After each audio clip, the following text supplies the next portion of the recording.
یہ جو قبضہ ہوا ہے ملک کے اوپر قبضہ کیا ہوا ہے، اس مافیا نے قبضہ کیا ہوا ہے، اور یہ ان کی جڑیں ہر جگہ ہیں، اور پوری ان کی کوشش ہے کہ ہم کسی طرح خوف میں آ کے ان کو تسلیم کر لیں۔ میں بار بار لوگوں کو کہتا ہوں کہ لا الہ الا اللہ بت توڑ دیتا ہے، پیسے کا بت، لالچ، خوف کا بت جو سب سے خوفناک بت ہے، جو انسانوں کو غلام بناتا ہے۔ یہاں ہمیں انصاف کی جنگ لڑنی ہے، رول آف لا کی۔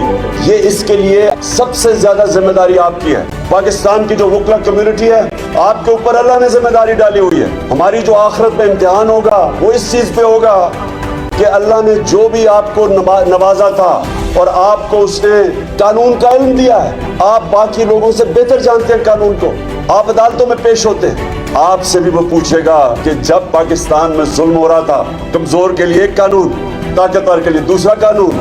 یہ وقت ہے پاکستان میں کہ ہم سب کو اب اس حقیقی آزادی کے لیے لڑنا ہے، کیونکہ انصاف انسانوں کو آزاد کرتا ہے، ظلم انسانوں کو غلام بناتا ہے۔